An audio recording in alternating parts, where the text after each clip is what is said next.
Welcome, everybody, to Drunk with Buds, a show about trying new beers with some friends and having discussions you would normally have at a bar. As always, we get all of our beer information from the Untapped app. That's UNTAPPD. You can now follow the show on there at Drunk with Buds. Today we have a great show lined up for you. We have 4 new beers from Fanta Flora Brewery, Little Beast Brewing, Stellwagen Beer Company, and Drecker. We love Drecker here. We got beer flights along with pub talk, and sitting in with us today we have Glenn Payne and Casey Dillard. I'm Casey Dillard. I'm Glenn Payne. And we are Stranger Are You Smiling and stoked to be here with Drunk with Buzz. Excited to try some new beers.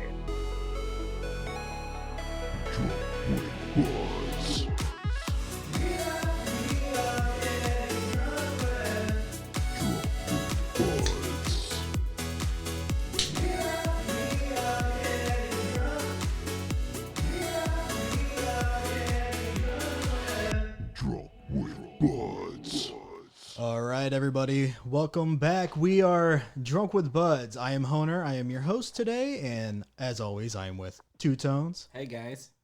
Bruce. Hey, what's up? And we have special guests, as you heard. We have Glenn Payne. Hello there. It's me. And Casey Dillard. Yeah. Hi, I'm here. So, welcome to the show. Thank you guys so much for being on. We're excited. I'm excited to be here. I'm excited to have you. We were be having here. a little dance party to your theme song. Oh, hell Oh, yeah. yeah. I actually made that myself. Not the beat, but the voice is me. Nice. All right, guys, I know this is what we all came here for, so let's get started with that first beer. 1, 2, Bruce? That's right. We got Doom Tree from Fanta Flora Brewing in collaboration with the Arizona Wilderness Brewing Company. Fanta Flora Brewery is out of Morganton, North Carolina, and Arizona Wilderness Brewing Company is out of Gilbert, Arizona. It is 5.2 ABV with 0 IBUs. There's been 881 check-ins for an average score of 3.74. The style guide says it's a lager, American style, but it also says it's a Kolash style lager beer aged on fresh lemon zest and local elderflower. It should taste floral, light, smooth, lemony, and herbal. What's everyone's first thoughts? I definitely taste the lemon on that. I didn't know there was lemon in it. That was my first taste I had. That's exactly what I tasted first, too. It's good. It's smooth. Yeah, it's very citrusy. I do like Floral definitely seems to be accurate. It's a good starter beer, I feel. It's Yeah. a light, clean. Yeah, Good job, Bruce. Oh, thanks. it's not too hoppy, so it's not like super bitter to me. No, that's coming later. Yeah, yeah, that's going to suck. Hooray. I could definitely taste the elderflower. Oh. I'm pretty intelligent with elderflowers, and this tastes just like it. This would have been a really good, summer beer, I think. I agree with that, actually. It's way too cold out right now for this, but we're inside in home. We're in home, and this tastes fantastic.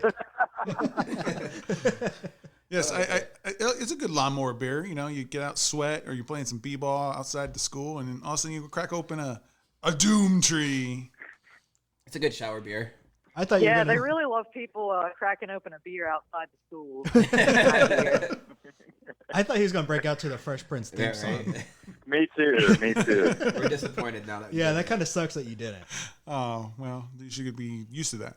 Yeah, I am always disappointed with you. All right, so you guys want to get to the first segment? We have beer flights.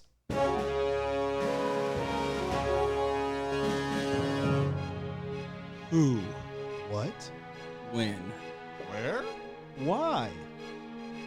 And how? All right, welcome to Beer Flights. Obviously, we're going to ask you a bunch of questions. I'm excited. We're going to dig in deep. The first question is, who are you? Do you want us to answer for ourselves or each other? Ooh. Ooh, that's- Ooh, well, let's flip it out. Casey, answer for Glenn, and Glenn, answer for Casey. All right. Glenn Payne is a very multi-talented artist working in Northeast Mississippi. He's one of the founding members of the West of Shake Rag improv team. that was one of the top, I think, 5 rising improv teams in 2010, according to the Chicago Improv Festival. He has made several movies that have shown at festivals from LA to London, all the best L's. And he's also a very gifted fine artist, which is useless in the podcast format, but he paints and draws some great stuff. He is also aggressively not a cat person or much of a beer person. So today is going to be interesting. Oh, yeah. Well, we're going to change half of that. All right. We don't know what half yet. But. Yeah. He sounds like he's going to be a pain in our ass. Oh, Pain, whatever. All right. Pain. I get it. Whatever. Now. Fuck I y'all. get it now. Oh. All right, Glenn, tell us about Casey. yeah. I was like, I thought we lost. Wow, thanks, Casey. That was interesting. You said a lot more than I would have said. Casey Dillard is an extremely talented actress and writer, both of which are very hard to find. She is also a founding member of West of Shea Crag, Tupelo's improv comedy group, as well as our 2-person duo, Stranger, Are You Smiling? And as some people have recently discovered, she is moving to Chicago soon, so I'm sure she will set that town ablaze with her improv talent. Nice. She's also a severe lover of animals, as you can tell from all the cats that are going to make me be sneezing very soon. Did you say a severe lover of animals? I love you. Like that, Casey. I don't know. That was very sweet, but I was like, I don't know if severe is Aggressive. You're an aggressive lover. fair of enough. animals. It's very intense. Get over here, kitty. Yeah, kind of. you. It's funny. I actually do rope dart, which is pretty similar to the scorpion weapon. Oh, So, yeah. Maybe I will Get use over it here. to grab cats. There you go. You have to learn a new skill. Wow, man, you're just full of skills. And you're going to be moving to Chicago. The trick is to not being all that good at any of them. Okay. You just do it. You're just a weapon, Yeah. not a legal weapon. Right. Chicago's not that far from us, so maybe when you move up this way, you can be on the show live. Maybe. My husband is actually he's not yet. He's on his way to very near you guys for work right now. Tell him to come through. Up in Elkhart. Yeah, that's like yeah, literally. Right literally next to like us. we can see it. Like- Hey, Elkhart, how you doing? Yeah. 30 minutes away. I think I see your husband. Well, I was about to say. Well, I'll tell you what. If you guys have any good recommendations of the local pubs and breweries and things, he's a big beer drinker. So Well, Tell him to go, I can pass them along. Tell him to go to Yakida Brewing in Elkhart. Nice. all right, this is a side note. I know we discovered, the Who's and, and stuff like that, but I was watching Driven the other day again. And in the beginning, I caught it. I didn't catch it on my first watch, but you hear like a news reporter or something in the background in the very beginning of the movie say that the body was found and it is identified as Gabriel Payne. Now, is that a brother or is that like an Easter egg to like Gabriel was the role that your lead actor played at Supernatural or Glenn's both? twin that he ate in the womb. No, your second guess was correct. It's a combination of Richard Page Jr.'s character from Supernatural and my last name. I don't know. I think we're just like, we need a name really quick. Yeah, I think we our friend Brent Hearn recorded that for us. He was our voice on the radio, and I think we really put him on the spot and had to come up with some stuff very quickly that he could say. So yeah, we were like, it'll be a fun Easter egg. So apparently it was. Yeah, it was. I caught it. Bruce would be the one to catch on to all the little Easter eggs. Well, I am the resident film buff. I really like watching films, and unfortunately sometimes it takes away from my enjoyment of movies because I understand that's that. a boom mic. I see a boom mic there. They didn't get that one out, or like things like that. I didn't see any of that with your guys' one. Just so you know, I enjoyed it all the way through. Thank you. That means a lot. We appreciate it. I don't think we had a boom mic in any shots. I think we had to like maybe digitally zoom a few, but Oh yeah, definitely had to fix a few things. And the stuff there is in there, I'll never tell you. Oh, okay. That's okay. I'll find out from a good friend of yours you've worked from before, Jared Callen, up in Memphis. Oh, He yeah. says, sends his regards. I talked to him the other day, and he's like, yeah, those guys, those two are very cool. That's a good get for your show. Hey, that's awesome. Thanks to him. Small world. So yeah, what made both of you guys decide to go into the film business, anyways? I'm not Insanity, good at anything probably. else. Both optimistic answers. Yeah. I was in school for fine art, for painting and drawing in my last semester. I took like an intro to film history class, and they allowed us to do some kind of short film as like the final exam. So I did that and made this awful little thing. But it was the first one, and it got me started and began my addiction to it, and it grew from there. Casey, what about you? Narcissism. How's that working out? Poorly. Poorly. My ego has taken quite a bruising. No. I've seen some of your YouTube Narcissism's stuff. the only thing keeping me going these days. So yeah, I've always really enjoyed performing. I think there was a moment when I was an adolescent and watching a very specific show and found certain performances extremely effective, and that definitely got caught in my head as like that's something that I want to be part of. And I'm still trying to figure out exactly to what extent and in what capacity, but I do still think it's something that I want to be part of. Nice.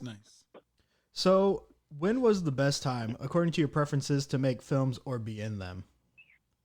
Like i.e. like The in the best- 70s, the 80s, maybe like silent film in like the 20s.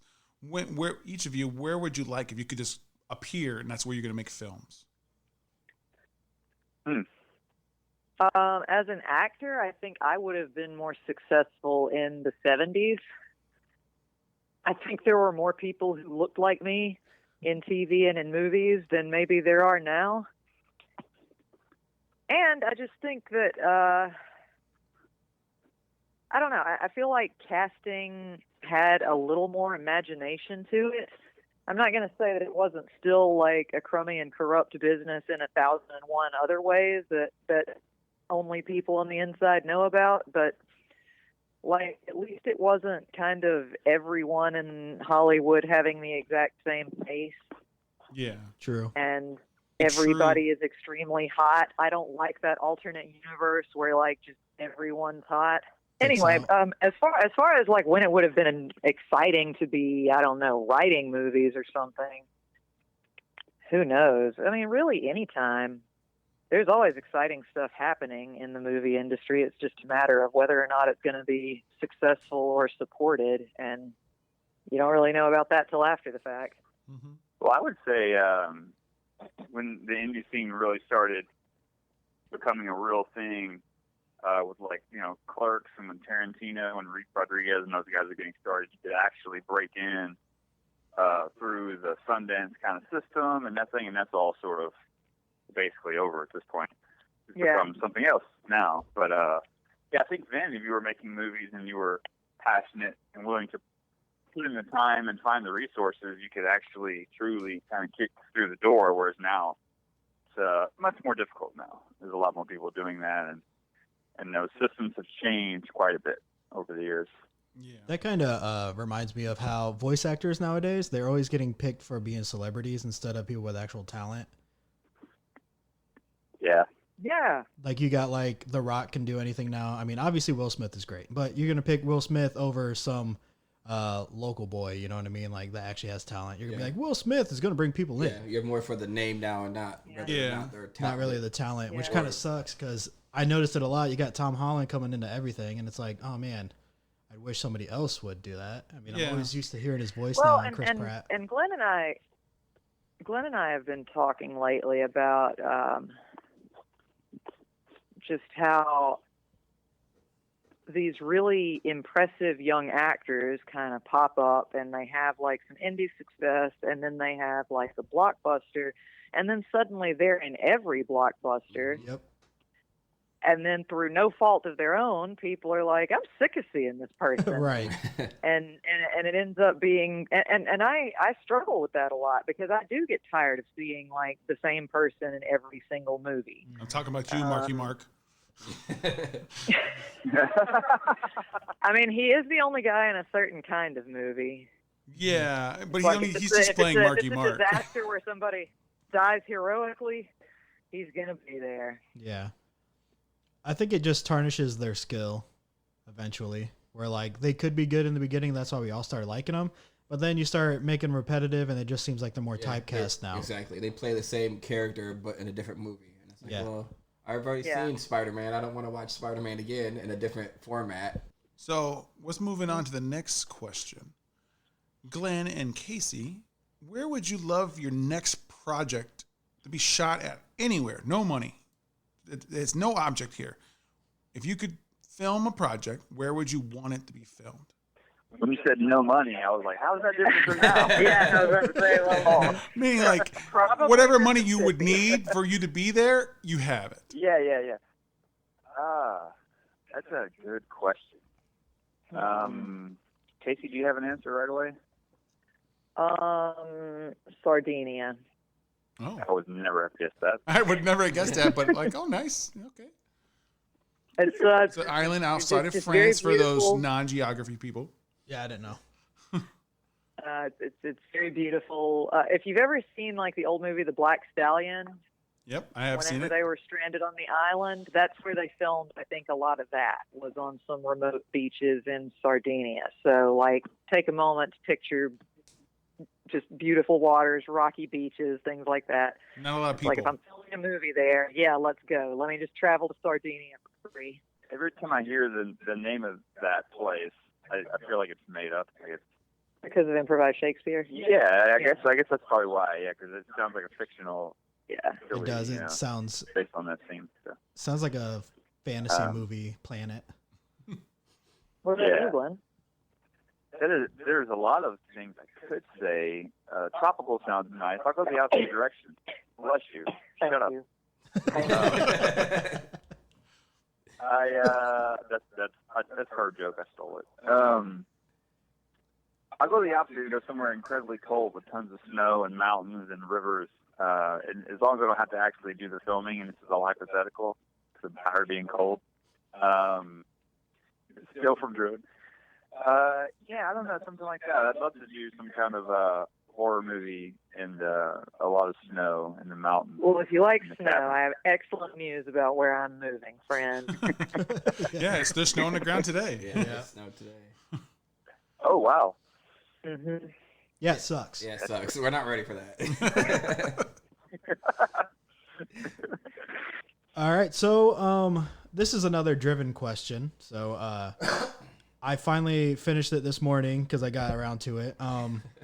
I realized that you guys filmed it from the car POV the whole time, and obviously that was your reason, right? So why exactly did you do that? Mm-hmm. Like, I'm just curious. Well, I 'cause- just saw. No problem. I don't know. At some point, I just thought it'd be really interesting to see that type of film, sort of a thriller horror set all around the vehicle, and then sort of embrace that challenge visually of having the car connected to the story the entire time. And we kicked around a few different ideas. I actually wrote like a little treatment, and Casey wrote one, and then we made at least one of our friends listen to both pitches and then pick one, thereby threatening the friendship with both of us, which is great. She won. Hers was better, and we went with that. So yeah, it was really interesting to sort of tap into that. It's always exciting to come up with a new idea, something to push yourself with, or even just explore. It's different. And I also remember telling Casey that I was like, oh, this will be it'll be easy. It's just one car, one location, which was the dumbest thing anyone's ever said. Because the car clearly has to be somewhere new all the time. Yeah. So it ended up being like a 25 location movie, and usually the most complicated one we've made. Okay. Because it reminded me of the Supernatural episode where they're in Baby the whole time. If you guys watched that, they when they're just showing all the demons and all their trips and everything, and it was kind of cool. That's what it reminded me of. So I was kind of into it. I was like, all right, this reminds me of that. I like that style. And it also reminded me of, have you seen the Spree movie with Joe Keery from Stranger Things? No, I've seen the trailer for that. He's an Uber driver, right? Yeah, he's an Uber driver, but he has like cameras all over in his car, and he kills people. He goes on a killing spree inside the car, but he's always live. It's not strictly in the car only, but sometimes he'll have like a GoPro or something like on, you know. But that's what it reminded me too. Like, I like seeing that you guys all kind of had like the same concept but different ideas, and I was really into that. I thought it was really genius. Thank you. Well, thanks. I'll have to check out that show. I haven't heard of that. So it's funny you mentioned that episode of Supernatural, Baby, because I'm a fan of that show, and we met Rich through a festival.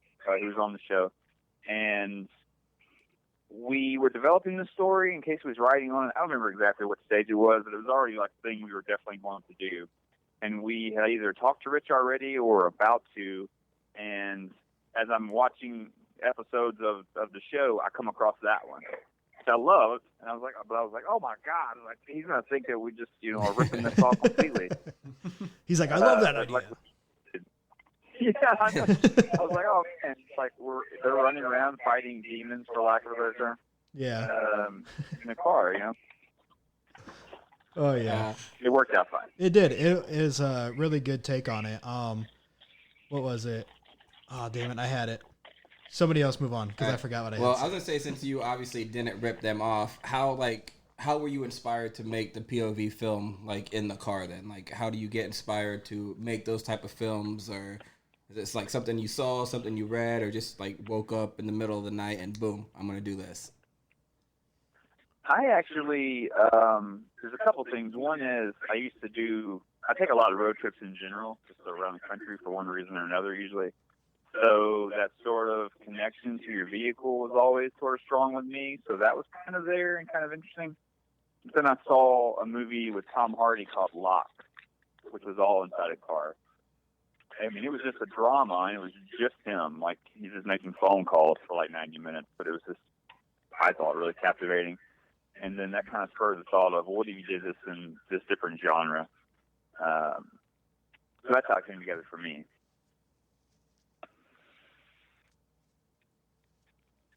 How about you, Casey? Well, it was his idea, really. And honestly, I think I write better if I have a starting point. I get a lot of, choice paralysis.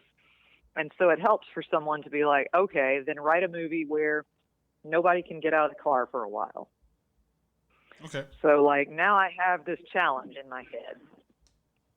And honestly, like, a choice like that informs a lot of your story, I think, because it's like, okay, so who's in a car for 90 minutes besides someone with an absolutely terrible commute?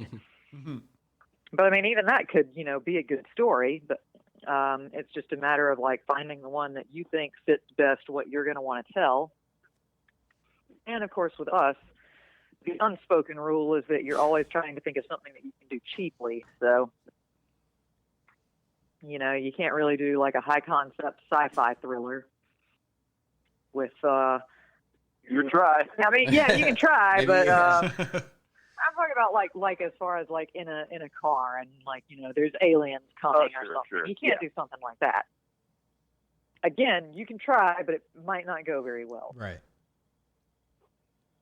It went well. But yeah, the original concept was his. I just I kind of fitted a story to that, and that's the one that we ended up workshopping. Wow. Do you know what went well? What, Bruce? What went well? My thoughts on this beer. Oh yeah. It was very clean. It actually, my score for it went higher and higher as I kept going. It stayed. Like, it didn't go bad. I wasn't tired of the taste by the end of the can. It's clean. It was very easy to drink. I could crush a bunch of these, so it's very crushable. I'm going to give it a 3.75. It's very, very delicious. Now, Casey and Glenn, we rate via the Untapped app style, which is by quarters from 0 to 5. 0 being like, I'm going to stab the person, for lack of a better term, if they didn't like it. Or 5, you drink this every day. You can never get tired of it. It's the most perfect beer that you have ever had. So, Casey, tell me your thoughts. This one I would say is probably a 4 by my personal taste. Nice. Like you said, like it didn't, like the last swig in the glass was not a chore to get through or anything. And it was just a very mild flavor overall, without feeling like I'm just drinking water. Right. You know. Yeah. Obviously, there's plenty of beers with not much flavor, but like what I mean is not any of the unpleasantness associated with some beers. How about you, Glenn? What's your take on this beer? Well, my disclaimer is that I know nothing about beer at all. That's perfect. That's exactly and what that we want. I don't really drink. So I'm going to have to adjust my scale on the fly, with all the beers. Rate them against Well, each other. we have a good lineup today. So. Oh, yeah. So, I mean, I guess right now, out of just what I've tasted in the past versus this, just from memory, which is pretty vague, I mean, I find this more pleasant than other stuff that I've had for sure, I would say. So I'll go 3.5 for now, and then I'll base everything else around that going forward. Okay. Our show is really so about... it's a disclaimer that you can come back and read-judge this score after you've had the other one? Well, maybe, but I'll just go higher or lower. Right. Okay. So, yeah, I don't know if I can do decimals. We like bringing the beer to the masses. We're not we're beer lovers, not beer experts. And we just wanted to bring the taste buds to people so they're not scared of different craft beers and things like that. So you're prime audience there. Glenn, you're not much of a beer drinker, but yet you found this beer and you're like, oh, it's not so bad. Maybe I might like it. Yeah. Now, what's Honer's opinion? So Honer's opinion would have to be that this beer is actually pretty damn good. I think I would rather drink it in the summer. I think the Kolsch style is usually not my thing, but I really enjoy this one.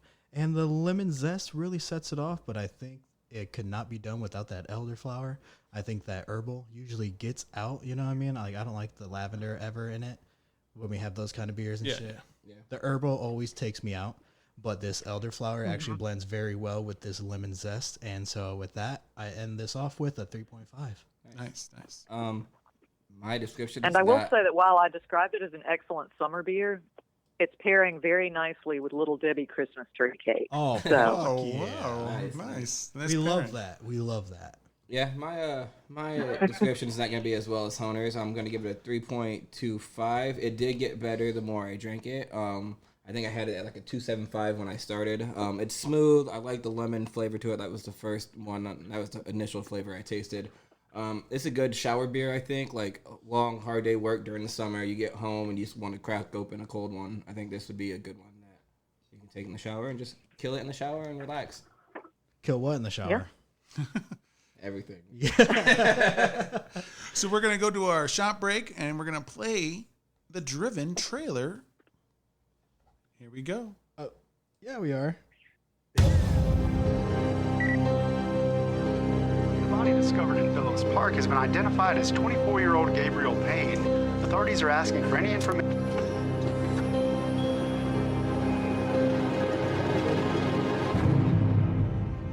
You doing all right tonight? Fine, thanks.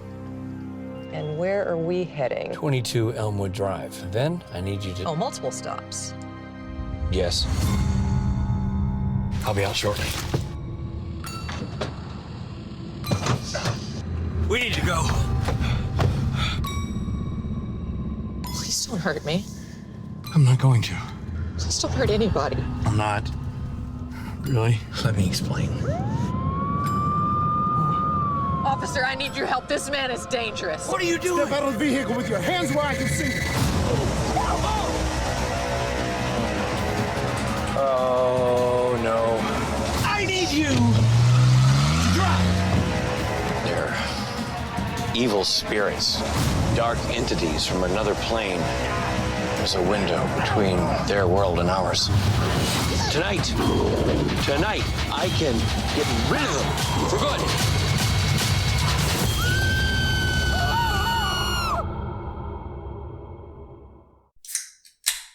Welcome back, everybody. We took like 3 shots and we punched each other in the gut and we loved it. So now we are back at it again with beer number 2. And beer number 2 is I Don't Feel That I Need to Explain My Art to You, Warren, by Stellwagen Beer Company, IPA, New England, hazy. 6.9% ABV, 0 IBU, or not available apparently. There are 769 check-ins, 4.03 average out of 5. Stellwagen Beer Company is a microbrewery from Marshfield, Minnesota. Massachusetts. Damn it! I knew it. Check them out. Minnesota, bro. Yeah, Right. on mine it says not MA. Okay, so no. The joke on the show is that Honer does not know the abbreviations for states. He doesn't know where anything is ever. So yeah, MA is now Minnesota. Yeah, just last week I discovered that Alaska is 2 hours away from us driving. 2 days, actually. 2 days. 2 days driving. 2 hours. Oh, that's pretty close. Yeah. Anyway, fuckers, we got a style guide. Says a New England IPA, triple dry hopped with Citra and Sequoia. Hazy and juicy, this beer explodes with flavors, just like me, and aromas of fresh squeezed citrus, mango, and pineapple with a hint of new pine. Happy Rex Manning Day. ABV 6.9%, malt 2-row barley wheat, flaked oats, hops, Citra, and Sequoia. Hazy, citrus, hoppy, fruity, dry. First thoughts, everyone. It's got all of the IPA smells, but I think the flavor kind of falls flat. Ooh. Oh, shit. Well, I'm in disagreement. I think it's got all the smells of an IPA, but it's bombastic with the flavors to me. But it's not very hoppy, which was surprising. I mean, it's got some. Yeah. More than we had last week on the King Tat and King Dog. Oh my God, that is a good bitch. But it's just a little bit hoppy. How about you guys? What's your first take on this? I'm going to be honest. My palate is not really refined enough for IPAs. I'm An there with you. IPA just kind of always tastes hoppy to the extent that I'm hoping I can taste the rest of them right after the fact. Cleanse your palate with some water. It's it's definitely not as mean as some IPAs I've had. It doesn't seem like its goal is to hurt me. It's just like its elbow kind of caught me as I was drinking it. So as IPAs go, I guess it's a nicer one. Yeah, I agree with that. How about you, Glenn? It's a little bitterer than the last one, huh? I don't like it. That's okay. That's okay. We're all about trying new things. Yeah. No, it's I'm trying to figure out how to describe it because I don't know any of these terms. I don't know. Like someone mentioned flat. I don't know if that's meant to be a negative as far as IPAs and beers go, but flat does come to mind. The thing I don't like about it is after the fact, my mouth feels kind of filmy. Okay. I I get that a little bit. My mouth feels empty. Like, it doesn't feel dry like I want another drink. It just doesn't feel like I drank anything. It's just empty. Damn. Oh, you can solve that by drinking more. I have been. I'm going to finish it here soon. So the thing is, me and Bruce over there are not IPA guys, and Two Tones over here is an IPA guy. So the fact that you, Casey, kind of can tell the difference that it's a little lighter IPA is what we enjoy, me and Bruce. Tones is over here saying, damn it, I wish I had more hops. I wish it was hurting me. Yeah, he's a masochist. That's how, he wants to get punched in the face by those IPAs. Yeah, so here's a question. Do you also like really spicy food? Which one of Well, us? The one that likes Yeah. I like spicy food, yes. I like spicy drinks. I like all the spice. But so do I, so I don't know where you're going with that one, and I don't like too. IPAs. Well, I mean, I mainly mention it because, like, my husband really likes IPAs, but he just likes really strong flavors in general. And he also has a terrible sense of smell. And I wonder if, like, he just really likes the strong flavors because they come through. Okay. Maybe. Well, damn, she just... So Two Tones is a little dead inside. She just explained, like, everything about I you. can't smell this IPA. Are you a therapist? Like, what's going on here? Like, she just opened you up and just, like, exposed you to all of us. They unzipped me! They unzipped me! And that's your hour is up, and you owe her $300.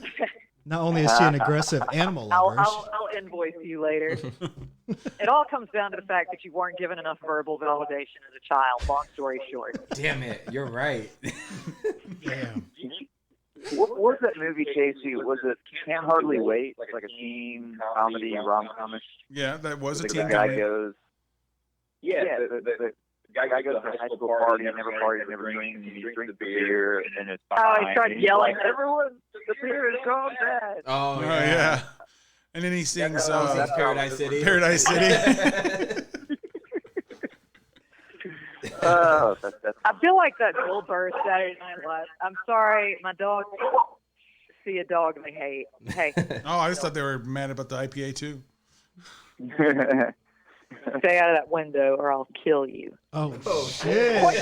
Aggressive dog lover. Yeah, right. See, they get it now. Yeah, y'all can cancel me now. No, That's we've been okay. canceled many times. Freedom of speech.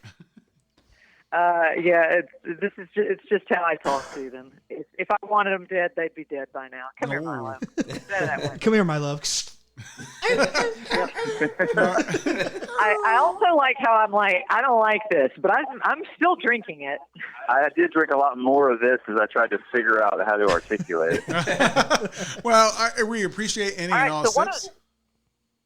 While we're just opening up these boxes right now, so what does that say about you? That you're like, no, I need to stick with this unpleasant experience so that I can properly describe it. I think it defines all my romantic relationships as well as my artistic career. Oh, I wasn't. You arrived there quicker than I was going to push you to go there. So. Yeah, he doesn't want to get charged. I have been unzipped before. It's fine. With that being said, we're going to go ahead and move on to our next segment.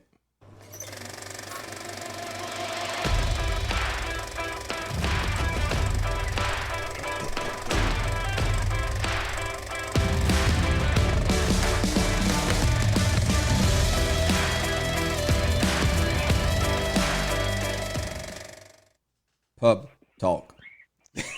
Yeah, featuring me on the film roll. Pub Talk, we're just going to go ahead. Bruce said you guys gave us a couple of topics, so we're just going to talk about them and see where these conversations go. So the first one we have are UFOs.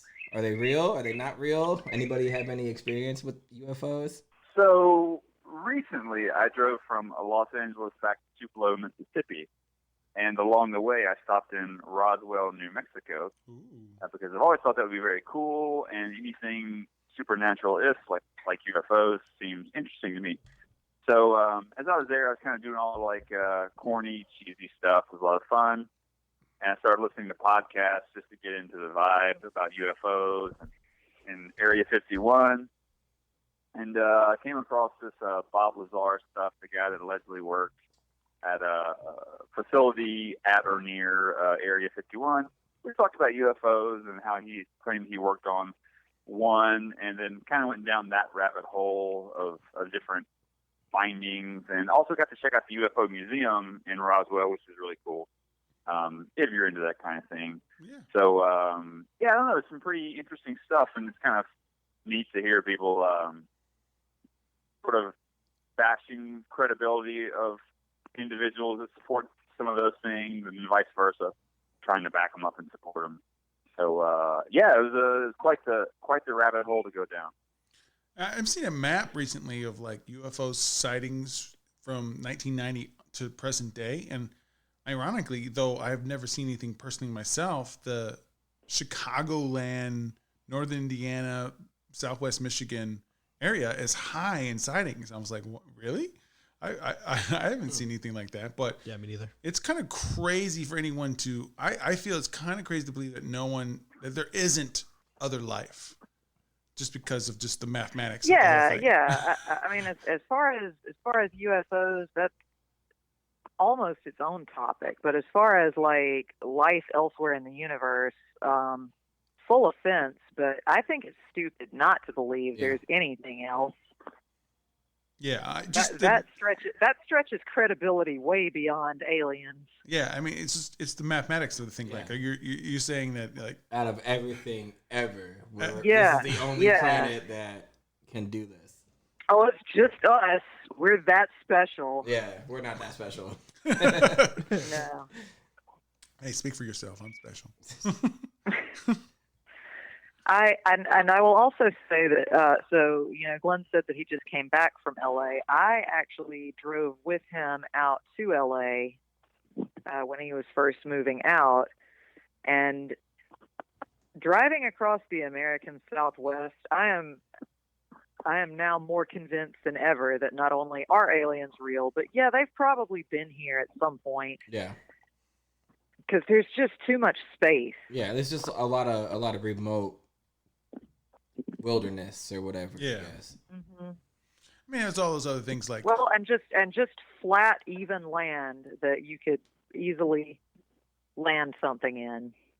So has anyone speaking on this podcast now seen a UFO or what they would describe as a UFO? I don't Negative. think I have. I'm sorry. I think I might have seen like a shooting star or something like, obviously, but I mean, I don't think I've ever seen anything go zigzag in the sky. I wish I would have. Most I've seen is more supernatural than alien. I'm done more ghost stuff than I have UFO stuff. Yeah. The closest thing that I have seen, Casey was in Tupelo, I think. I might have been going to an improv show we were about to have. I can't remember now, but there's a small airport where we live. And so you often see planes, with a few different lights on each wing, kind of blinking, so that other people can see them in the night. And I just saw one as I was driving, and for some reason it caught my eye. And then after a second, the lights seemed to split and go two wildly different directions at the same pace. It didn't speed up or get crazy zigzagging or anything like that. But they just were together as if they were one plane for a good while, and then suddenly they just went different directions. Which I was like, well, that's pretty weird. And I kind of followed it for a minute, but then due to traffic, I just sort of lost it. So, it wasn't the weirdest thing I've ever seen, but it definitely stood out to me, I guess. So so I'm just going to go into another conspiracy style thought. So obviously TikTok is a huge thing right now. You can see lots of videos on there, whatever. I landed onto the conspiracies side of TikTok where aliens and reptiles, reptile humans and all that, what they call them, reptilians, whatever. People think that these aliens or reptiles are actually inside the earth. So somewhat of a hollow earth. And so UFOs are not actually coming from space or anything. They're actually living beneath us. I mean, we barely scratched the surface of the earth, ourselves. Yeah, the water and everything. They could be down there or somehow know how to live down there or some shit. I mean, anything's possible. I don't think octopus are originally from Earth. Oh, they don't even look like. I didn't look like nothing. I believe they said they have DNA that's not found on Earth, so therefore. Well, it's only found in other octopus. Yeah. So it's not that it's not found at all, but they're the only thing that's got it. And they're so wildly intelligent that we really don't even have a way of measuring it, because they sabotage a lot of the little tests and things that people set up, and they just seem more to have their own agenda than in trying to form any bond. Anyway, I think that they were I just don't think they're from around here, and that's one of many reasons that I don't eat them. At some point in time, whatever sent them out to check out this planet may come back and check in with them. Ooh. And I just don't want them to have anything bad to say about me. They're eating me, so we should kill them. Yeah. Our next topic on Bub Talk is puppet entertainment. Where do you fall on that? I'm very pro puppet entertainment. You guys will find that out when you get your photo that we took before the. Oh, we know a little bit about that. I mean, we were given a heads up. We saw was it the Japanese song on your Twitter? Yeah, it sounded like an anime opening. Oh yeah. It was the song is "Make It Double." It's like the Team Rocket theme song in Japanese. Oh, okay. And then if you go back and listen to it with the perspective of me and the blue puppet, or like Jesse and James, and the red one is Meow, you'll be like, I think I can piece together what this song is about. Okay, we'll have to do that. And then we saw the puppet you put up with the picture on Twitter with our glasses. Mm-hmm. Well, that was actually just an old toy. I got an old Teddy Ruxpin and Grubby at a flea market a few years ago, and because I'm moving soon, I'm packing up my house, so I just had access to it. Oh, okay. I love puppet entertainment. I mean, not as huge a fan of marionettes, but puppets in general, I'm a big fan of, and I hate that it seems like a little less of it these days. Oscar, calm down, bro. I mean, some of my favorite episodes on certain TV shows have puppet, episodes, and they're always a really good one. And then they had that movie that Honer was talking to me about, the Happy Time Murders. Mm-hmm. And then I grew up in the age of the Muppet Show, so I'm thoroughly puppet friendly here. Yeah, my. Did you watch the Muppet Haunted Mansion? Not as of yet, but I've seen all the other Muppet movies. Yeah, I'm a big fan of like most of the big Muppet movies, but Glenn and I, which I think we actually both agreed we would hold off and not watch it till he got home and watch the Muppet Haunted Mansion, which overall I like, but Pepe the Prawn is not as good as Rizzo the Rat, and I wish that he was not like Gonzo's sidekick now. Puppet drama. Yeah, you know what? I'm not saying that you have to be Team Pepe or Team Rizzo. I'm just saying that I am. So. Team Rizzo. I'm all in on puppets right now. Like, Casey has definitely sort of gotten me into it, but I guess it really started, Casey, when you had Rod, which is her small red puppet, and we started doing a few videos to promote either Driven or our newer film, Killer Concept. I really can't remember now.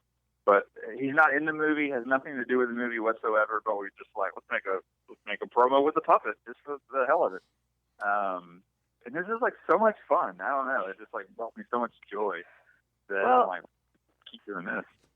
I think that was also the day that like it was over, and of course I was operating Rod, and he I was like laying on my back on the floor to have him up over the table, and then I asked Glenn like if it was a wrap, and apparently he gave Rod a thumbs up and not me.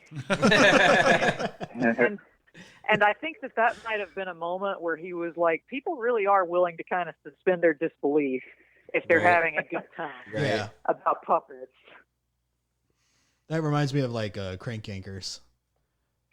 That was like one of the big ones that I used to watch. Obviously, we all watch the Muppets and everything like that, but Crank Yankers is one I always remember.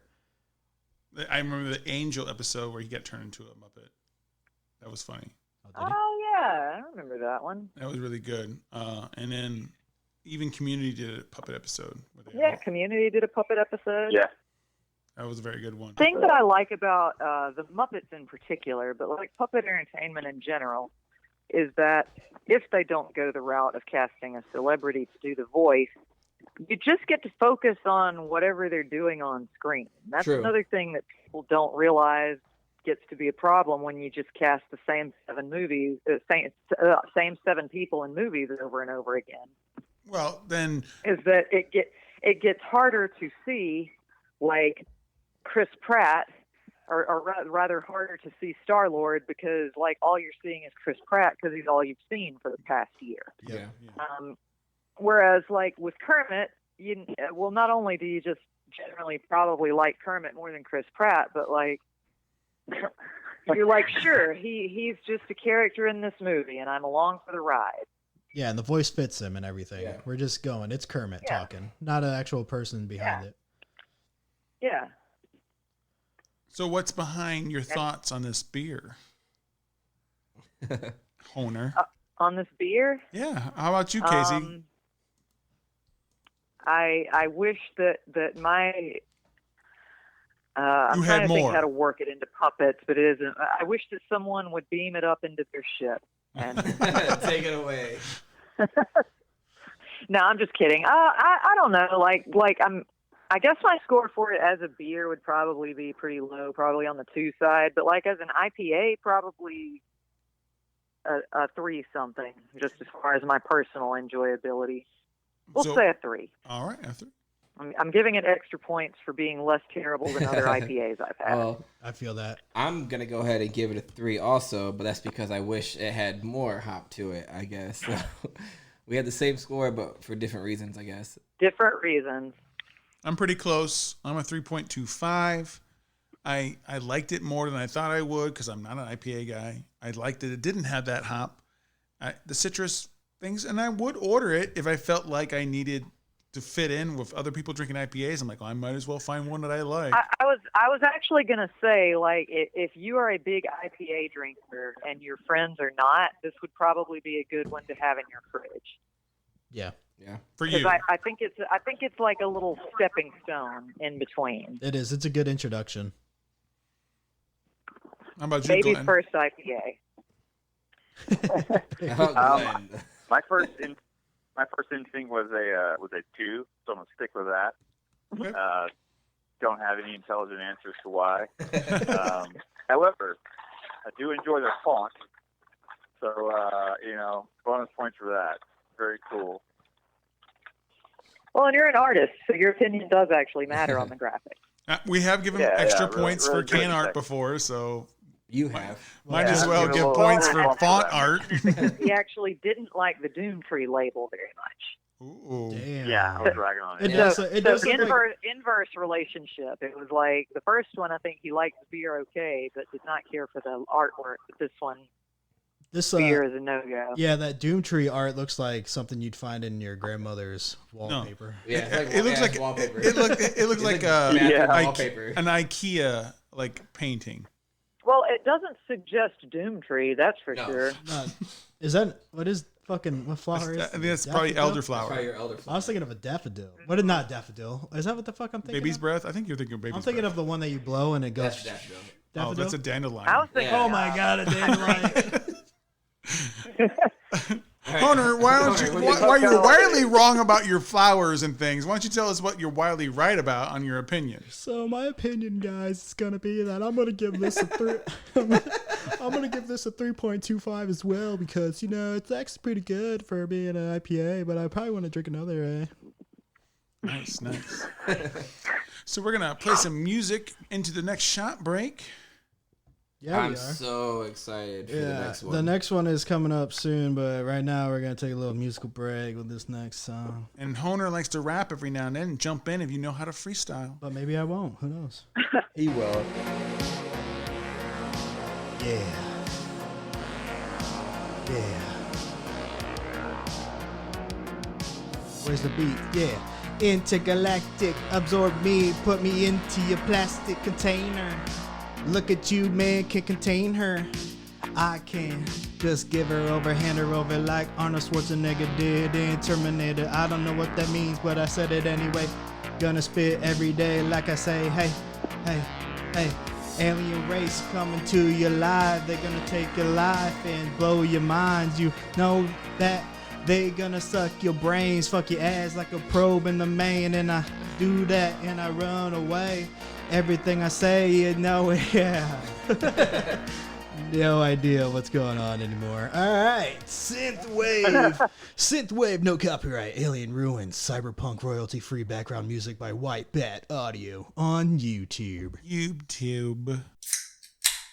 Welcome back, everybody. I'm here. I'm nodding, and we are gonna get naughty and drink this next beer with number 3 with 2 turns. Okay, Slang du Jour Blueberry Cheesecake by Drecker Brewing Company. It's a sour smoothie pastry, 6.7% ABV, Fargo, North Dakota is where Drekker is located.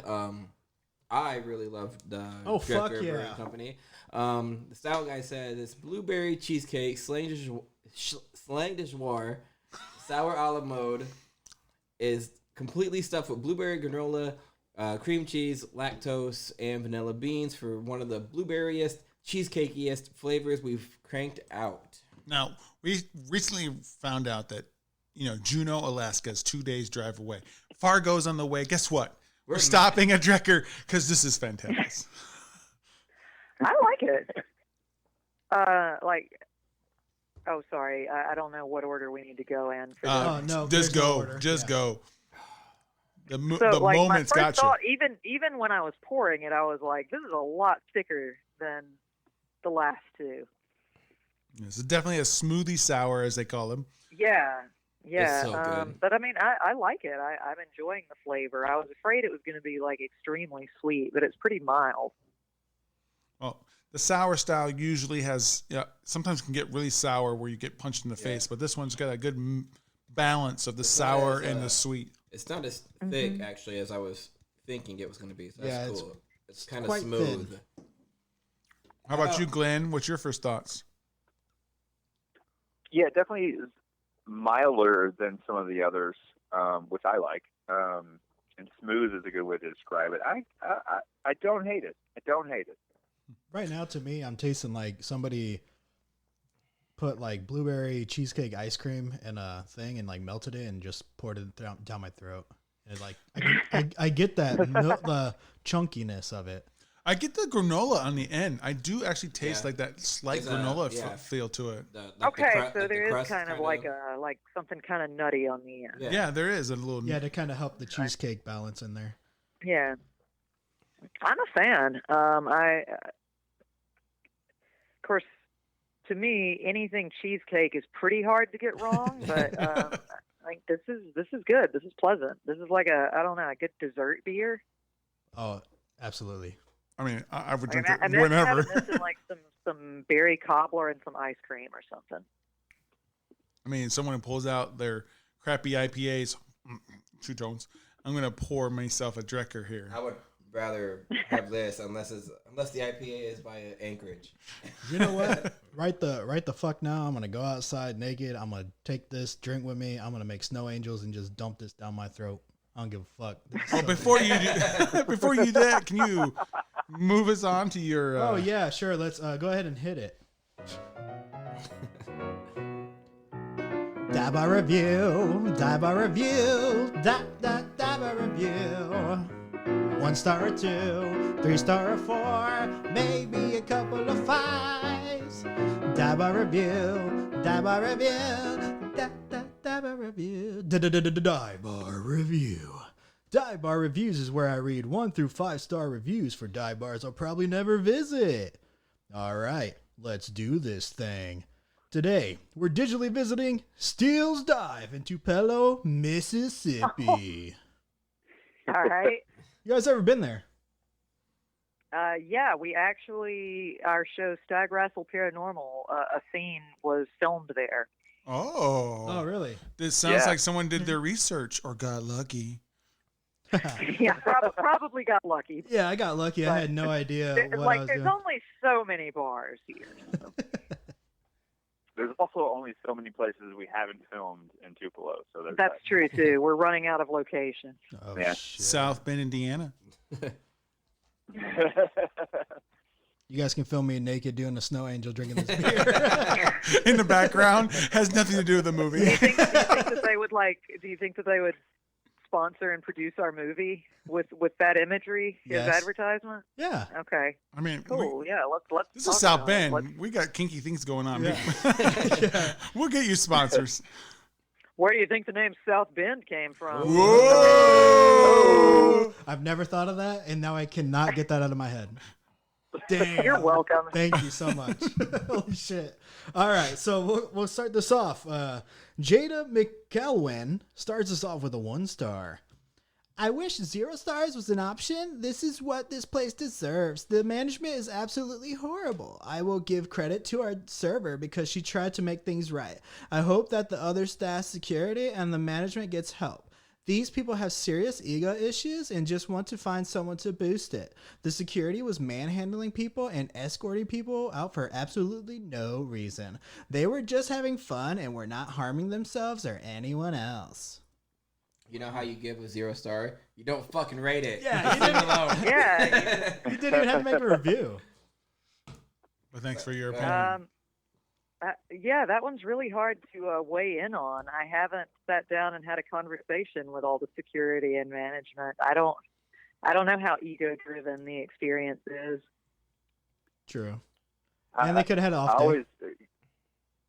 I'm always curious when people are throwing out for no apparent reason whatsoever. Like, I don't know. It's like there's no apparent reason to a drunk person. There's got to be a reason. Yeah, something happened that you don't know about. Obviously, you're just going to say, oh, they're getting thrown out for no reason. But obviously, something must have happened. Right. He was just doing snow angels. And he was naked. This naked guy keeps yelling blueberry cheesecake. And Casey and Glenn just keep filming them. Yeah. Yeah. All right, so Jeff McDonald. I do like how, go on. Oh, I was just going to say, I do like how she said, I hope they get help, as if they need some psychiatric care. Yeah, probably not. Not around there. That's the only part that makes me think it might be sincere. Is that they're like, shit, I hope they're okay. I hope they're okay. Yeah. All right, Jeff McDonald 2-star says, usually awesome. Chicken today was undercooked. I'll still be back though.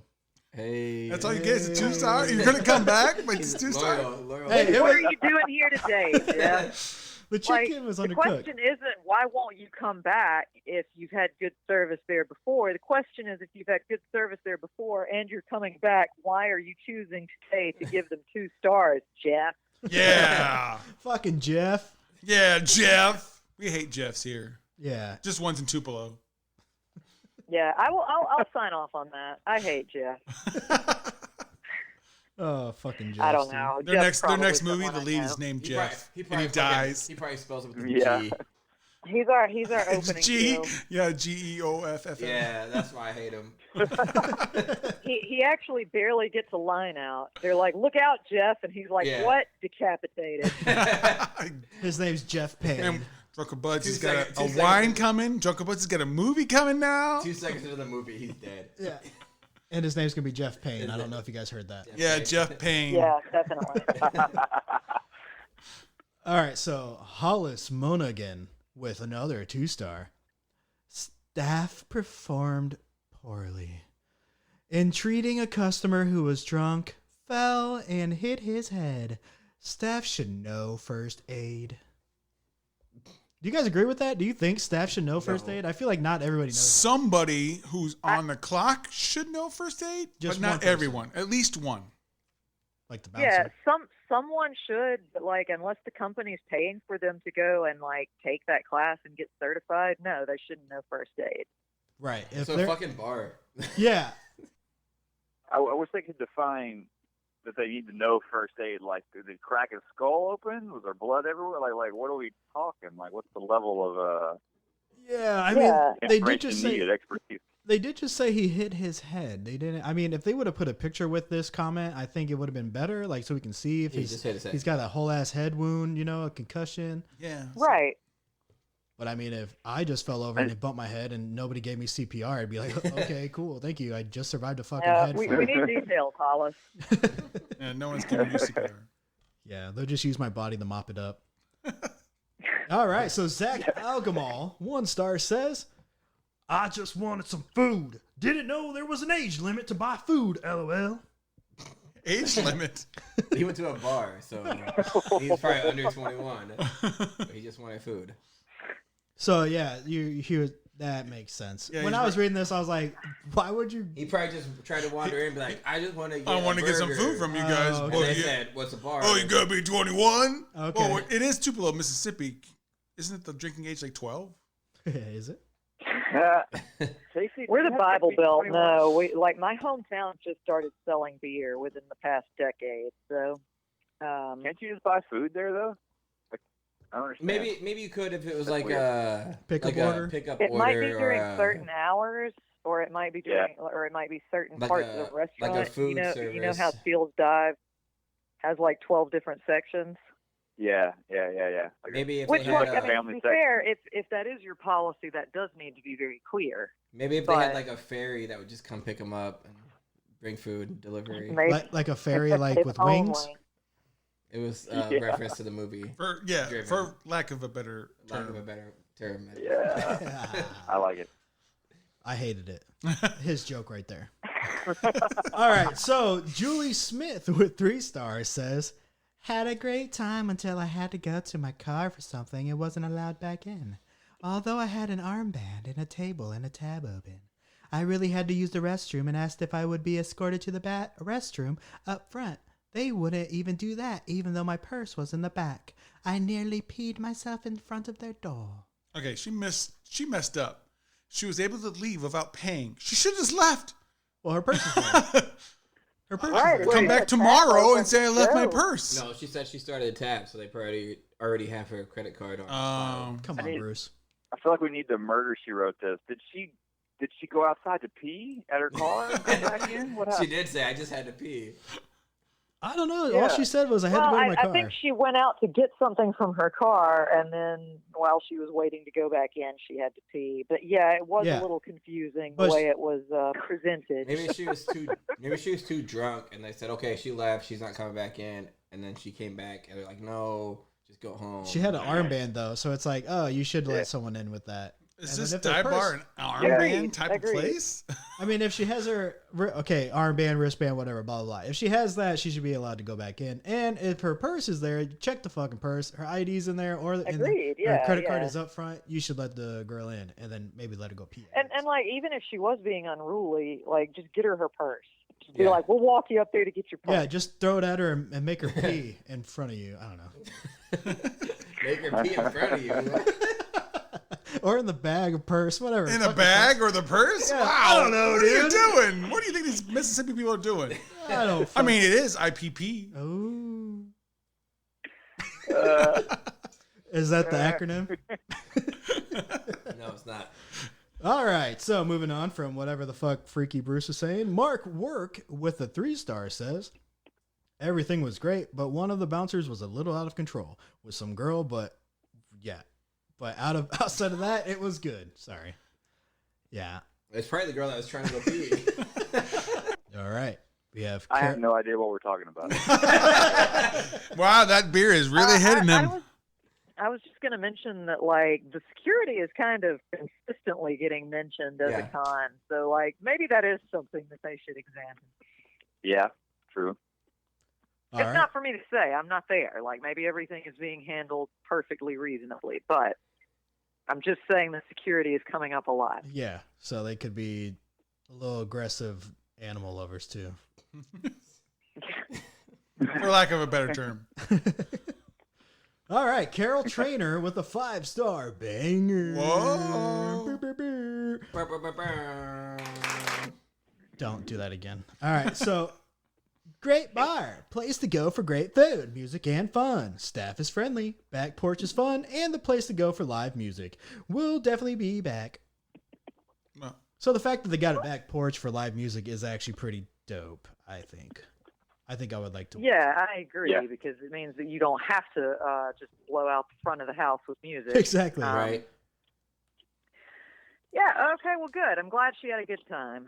I honestly have not been to Steele's Dive that much, so I can't really comment one way or the other. I think I've been about twice, and both times were fine. Yeah. So I'm glad that some people are having a good time there. Yeah, I usually do just 1 stars on this one because I like to just talk shit. But usually I do a couple 5s just because obviously if the place is good enough and they have a lot of 5s, then you can't escape it. But this one only had a couple. Right. I mean, actually, this one was more favorable for 5 stars, but they were a little too nice and they weren't funny at all. They weren't talking any kind of shit. They're just like, great steak, Understood. great burgers. You know, like Great for restaurants, not great for fantastic. Not good for podcasting. Yeah. So, yeah, there's a little secret for you. So next up, we have Benjamin Hunter. That ends it off with a 4-star. You had me at bacon wrapped. Okay. I mean, I do like things wrapped in bacon. I do too. I would go there just because of that comment, actually. Yeah, that's a good selling point. That's a solid review. Yeah, Exactly. Bacon wrapped. So we're gonna go and end this with a so there you have it. If you're ever in Tupelo, Mississippi, IPP, then get your little butt on over to Steele's Dive. Maybe Casey and Glenn will film you eating during one of their new movies, or maybe you won't be able to get back inside because you went to your car for something. No matter what happens, just make sure. Oh wow, just make yourself at home at Steele's Dive for an unfriendly environment. Allegedly. Maybe the staff is just a bunch of demons, for a lack of a better term, but you'll have yourself a time for sure. You know I don't give a fuck if you tell me how it was or not, so let's get back to the show, me. All right, so that was great, Honer. Good job, buddy. You did a really good job right there. Yes, thank you. Thank you. Yeah. Thank you. I'm going to kiss you later, Honer. What? All right, so, yeah, guys, how do you guys think about this beer? You guys love it or what? Final thoughts are now. Yeah, this one is probably my favorite so far. It's very smooth. I feel like I could give this to a non-beer drinker and they'd be fine. Well, you got one sitting next to you. Smooth was going to be my word as well. I was going to say, I'll check in with my non-beer drinker to see how he's faring with it. Do you love it, Glenn? I feel so alone on the other side of the house. Yeah, at least I've got Milo, but all the pets are over there with you. I'm just over here. Well, good thing because you hate them. Drinking some purple beer. To be fair, you've spent like our entire friendship shooing my cats away from you. So that's true. That's true. Casey, did you give a rating? What was your number? Oh shoot. I'll give this a 4.25. Nice. Wow, that is a good one. How about you, Glenn? The non-beer drinker, where are you putting this? Yeah, I think I'd still like the first one a little better. Oh, nice. Which I gave a 3.5. So I'm gonna go 3.4. 3.4. I think it's in like quarterly installments. That is correct. So maybe like a 3.25. Oh, fair enough. Sure, that'll work. Well, I'm gonna give it a supercharged 4. I really liked it. It's not my favorite from Drecker on the slang du jours. We've had the cherry a la mode pie. I thought was better, and a couple other ones. But another consistent, great Drecker fruit sour. Yes, I will agree with Bruce. It is a 4. It's really good. Once again, Drecker does not do wrong so far. So, Hunter, what do you got? Yeah, so I'm going to give it a 4.25. It definitely looks like they put Barney in a blender. Watch it spin around to a beautiful baby. My shirt today. Yeah, like it looks great. It looks awesome. This is probably one of my favorite, whatever the fuck name that is. Slang du jour. Yeah. I like the blueberry cupcake. It's really good. Cheesecake? Yeah. Well, we're going to take a small musical break. Shot break. So get beer number 4 ready, and we're probably going to take like 15 shots and get this song going in like 5, 4, 3, 2. And feel free to rap along. Yeah. I'm so happy. Yeah. Blueberry cheesecake. Yeah. Ooh. Blueberry cheesecake. Granola. Blueberry cheesecake. Yeah. Blueberry cheesecake. Lactose. Ooh. Blueberry cheesecake. Cinnamon. Blueberry cheesecake on my face. Yeah. Ooh, yeah, more Lick than it that on your face. Blueberry cheesecake on my face. Lick it up like it's a plate. Final destination, man, you know your fate. Cause I am death, I am coming for you. Gonna end your life, I am gonna stab you in the eye with this fucking knife. Gonna slit your throat, end your life. Maybe everybody cries, but everybody dies. So you know that it's your life and I'm gonna take it away. You don't got 9 lives like a cat, so I'm gonna hit you with this bat too. Yeah. Demons. Lack of a better term. I was driven with those lyrics. Now I'm chilling with Krillin, and he's dying and thrilling, and life is vibing and thrilling and Super Saiyan. All right, so that was Next Lizzo Speed Vlog No Copyright Music by Vlog No Copyright Music on YouTube. Hey guys, welcome back. I just creamed, and now we're gonna get into the next cream ale. First one of the show. No, it does not have my cream in it. I know you guys wanted it, but we are going to go with the Maker Series, the OG, Little Beast Brewing, cream ale, 5.9% ABV, not available IBU. Oh wow, only 267 check-ins. 3.74. So this one is not well known. So I guess fuck it. We'll add into it. Little Beast Brewing is microbrewery from Portland, Orlando. I didn't mean to say that. Oregon. Man, geography and Homer is I know what it is. I did not mean to say Orlando. Fuck me. I knew it. Listen, at last night's improv show, I said that cows went oink. Things happen. Damn it. No, my brother's from Oregon too, and I was like, nope, I know this one, and I fucked up anyway. All right. Portland, You got cocky. Oregon. I did. I got cocky. I got dicky. All right, so Style Guide says cream ale. This beer is in home and oh my god. Oh my gosh. This beer is in Redo this whole thing. Style Guide says this beer is in homage. Is a homage? Homage. This beer is a homage to their Orzada glaze, the OG, starting with the pale biscuit rice malt bill. We then added cinnamon 3 times, including a Orzada that we blended in. Light, dry cinnamon deliciousness. So it's cinnamon, vanilla, sweetness, malty bread. And so it is actually based off the Orzada glazed donut inspired. So it's from Blue Star Donuts Coffee. Yeah, you can definitely smell the cinnamon. I don't like cinnamon in my I was just going beers. to say, I felt like I should be eating either like a gingerbread house or a cinnamon roll with this. Yeah, it And feels now like the description, that makes sense. It feels like an October beer, I guess for sure. Which is wrong, Bruce, because we're in November. Oh. I was about to say, I'm taking it to Thanksgiving. Yeah. It's a good Thanksgiving beer. It seems like a good, like everybody, we've had dinner, we've had dessert, we've had coffee. Have a beer. And now we're getting ready for like round 2 of conversation. Where you break have it a beer, bring That's out what the it pie. seems like. Good thing when this releases, what is it? Next week will be Thanksgiving? I don't even know. No, it won't, but it'll be close. What month am I in, bro? You know what? I think it'll be fine Oregon, for Orlando. Christmas too. You know what? Whatever Casey just said, I'm on her side. All right. All right. Listen, I'm a good one to side with. I'm usually right. Yeah, I know. Glenn kind of seems like he sucks, but I mean, you know, that's what I. Now, before the last break, Glenn definitely doesn't suck, but I know. I love Glenn already. I love everybody. man. Let's play the game. Let's play the game. Yeah, let's get ready for that. Oh, okay.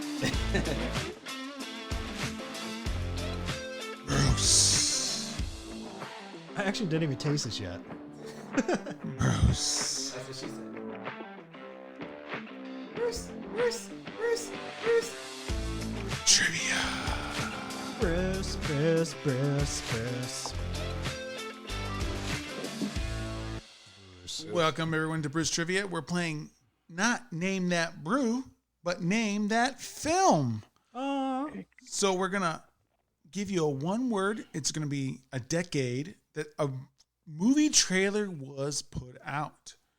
You will compete back and forth with trying to say how fast you can name said movie. I'll also tell you how long the trailer is, so you have a starting point on your guessing. Each of you will elect a person each round to do your bidding, but after the bidding is decided, you as a team can compete together on figuring out what the movie is. So our guests always get to go first. Yeah, because we love them. We love our guests. The first one is from the 90s, and the trailer is 1 minute and 58 seconds long.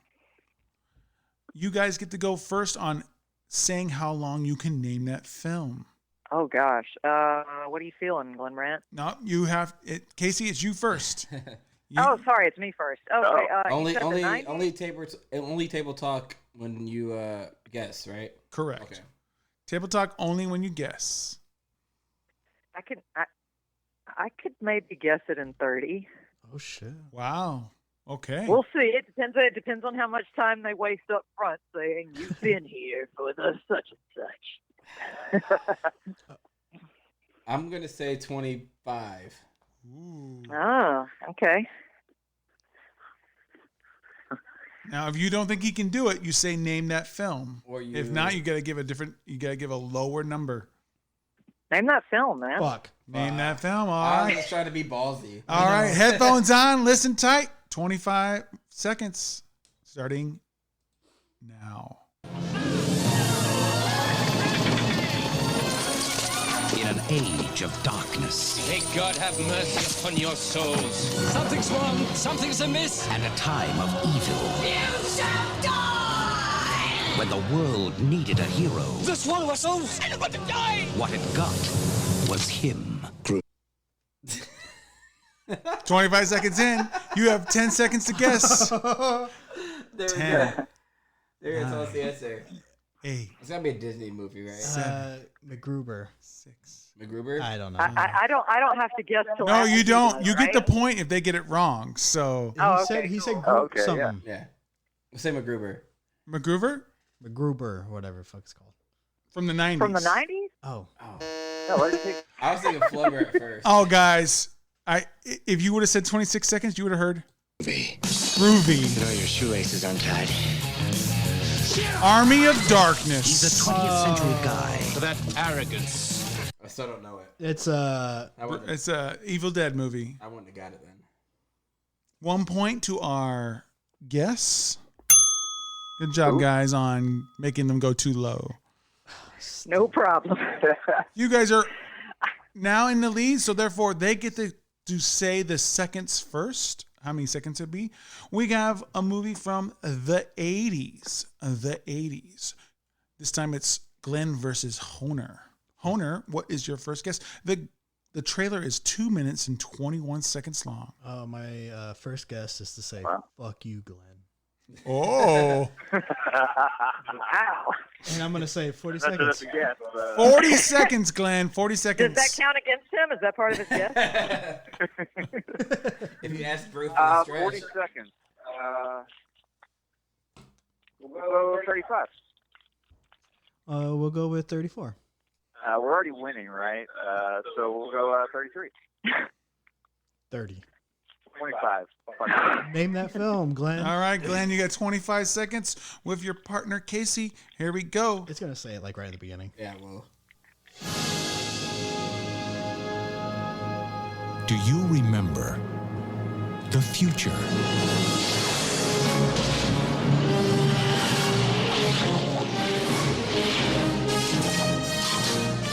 Super good.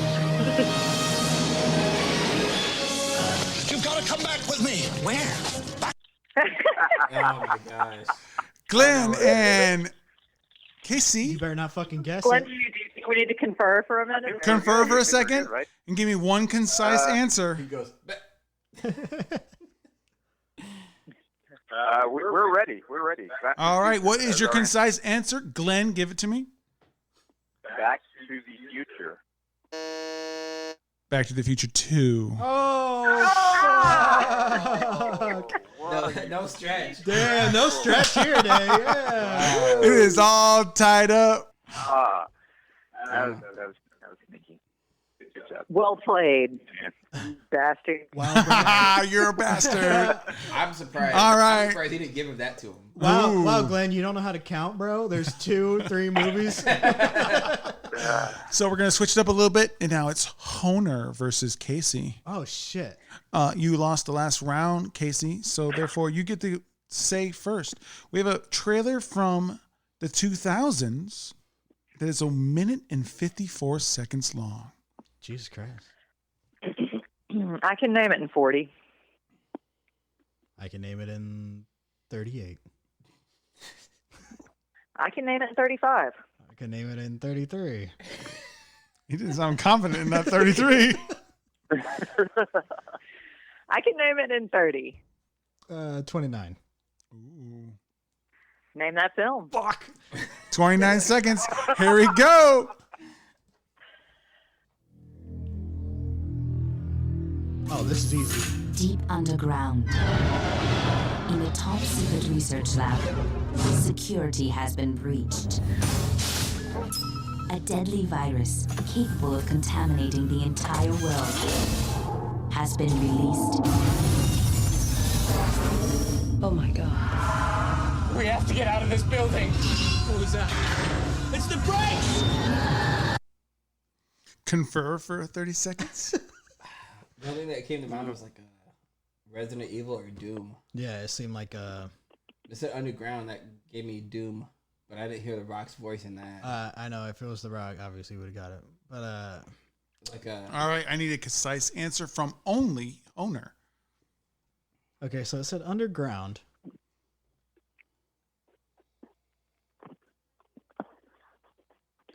Contagion. Resident Evil. No, motherfucker! You had it, but you lost it. I was gonna say it. Glenn and Casey, you guys knew that it was Resident Evil, didn't you? Oh, obvious. Absolutely. Yeah, obviously. That's why you're in the lead 2-1. Bullshit. The only thing that's obvious is you guys are a bunch of sons of bitches. I meant to say sons of bitches. Sons of bitches. The Now new we're both- show from FX. Movie horrors. It's 2-1. The home guys have first guess. It's Glenn versus Two Tones. We have a trailer from the 2010s. 2 minutes and 31 seconds long. I can guess it in 2 minutes and 30 seconds. Fuck yeah. Glenn? I believe that too. I think Glenn could also do that, just for the record. I can do it in 90 seconds. What's 90 seconds? A minute and a half. It's not working, I'll tell you that. Minute and a half. Let's go 55 seconds. 45. Oh, 35. Ooh, 30. Name it. He's going to tell you to name that film. Here we go. 30 seconds. Starting now.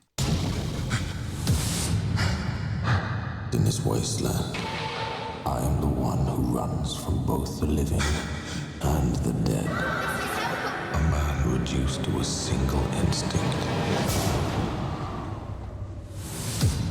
Survive. It is by my hand. You arise.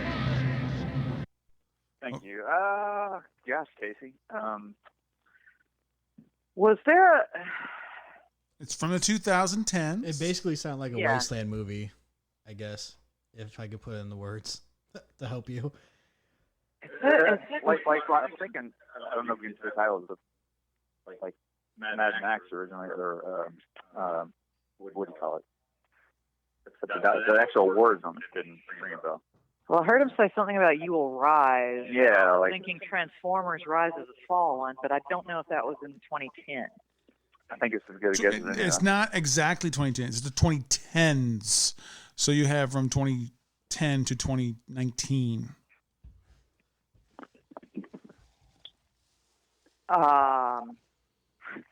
on. Rise. Oh, shoot. I heard something about Survive, I think. Yeah, That's one thing right. has to do is survive, something like that. Mm-hmm. That's correct. We're probably out of time here. Indeed. Well, Glenn, I think you have to answer, but That's correct, Glenn. I'm fine. I feel as confident with anything you're going to say as anything I'm going to guess. So. What is it? Transformers Rise? Rise of the Fallen or something. Rise We of don't- the something. All right. Revenge of the Fallen. Okay. And, Oh no! and that's wrong. Glenn, you should have held on to your Mad Max because this is Mad Max Fury Road. Oh, I was gonna guess Mad Max too. I would have gave you the Bruce Stretch if you said Mad Max because none of the other Mad Maxes came out in the 2010s. Sure. But you were so close. But it's Yeah, now that'll tied up. teach you to listen to me. Like that was the main bad guy, maybe? That was Tom Hardy talking in his gravelly That's what I Bane thought. voice there in the beginning. That's why it was so hard for you to listen. So remember, Tom Hardy is terrible at dialogue. None of us has we guessed this right at all. No, everybody else is just We've all been wrong. It is 2-2, and it's now back to the beginning. It's Casey versus Two Tones. All right. There's 3 movies left. This could be it. Fuck. Yeah, the pressure's on. This is from the 2010s to now. Two Tones, you just got a point. So, Casey, you go first. It is 2 minutes and 43 seconds long. I can guess it in 2 minutes. 1 minute. 50 seconds. 37 seconds. Ooh. 35 seconds. Oh. 30. Ooh. Name that movie. Name that movie. All right. 30 is the mark. 30 seconds. Here it comes. Good morning. Morning. That's me, Millie. Ordinary, boring Millie. I love your dress. I think I saw it at Discount Bonanza. Okay, so I was never the most popular. Homecoming's this weekend. Booker is gonna be at the dance. And boys never really noticed me.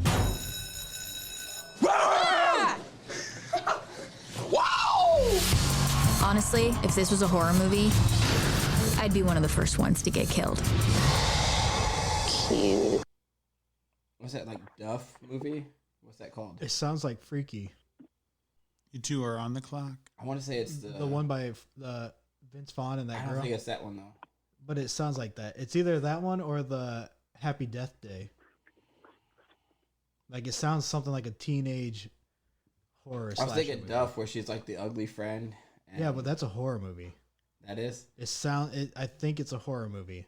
We'll just do. Two Tones is the captain. Yeah. What so do you say? It's up to you. I gave you 2 choices. We'll do Freaky, or Freaky Friday, whatever that one is. That is correct. Freaky, ironically, from the same people who did Happy Death Day. Yep. Yeah. Yeah. Bloomhouse, baby. Woo! We gotta actually get someone got one right. Thanks, Hunter. Hunter had that one. I had a feeling. Yeah, that's bad news for us. I was planning on you guys failing our way to the top. That's what we were trying to do. But yeah, we usually I do gotta, fail. I gotta switch my plan up now. Ooh. It's 3-2. You should switch your partner. Ooh. Ooh. Glenn versus Honer. Glenn, Never. you need to get this right or Okay. the team here wins. Or I have to join Drunk with Buds, and I have to quit Dead Leaf and Stranger East. It's not that bad, That was right? closer to them It's than not me. that bad over here. This is from the 2010s to 2020s. Okay. It is 2 minutes and 45 seconds long. Glenn, you get first guess. 2.5 minutes. I can name that movie. 45. Whoa. You just jumped to 45? 43. Name that movie. Cool. 43 seconds. That's a good time. Here we go.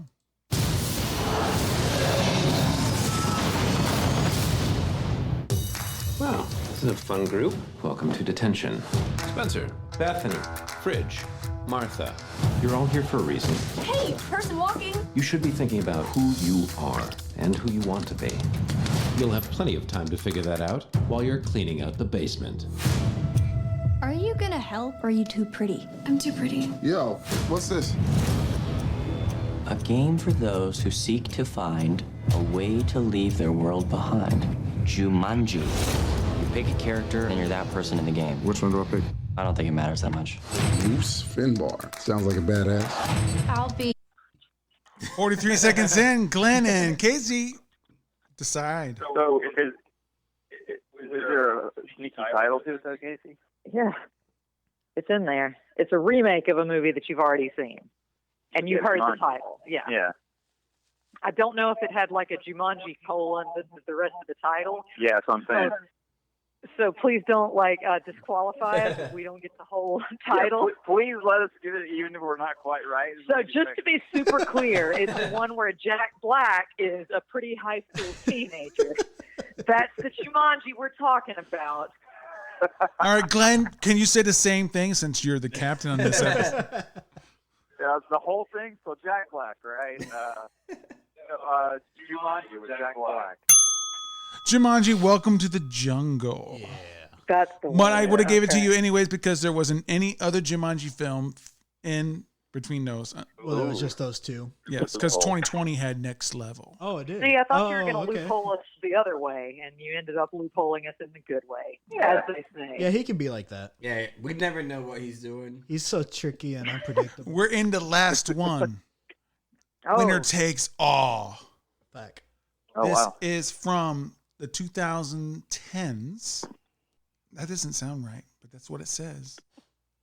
I'm going to say 2000s to 2020s, just to cover my 10 years. cover my butts here. It's a whole 10 years here. That is 20-year window.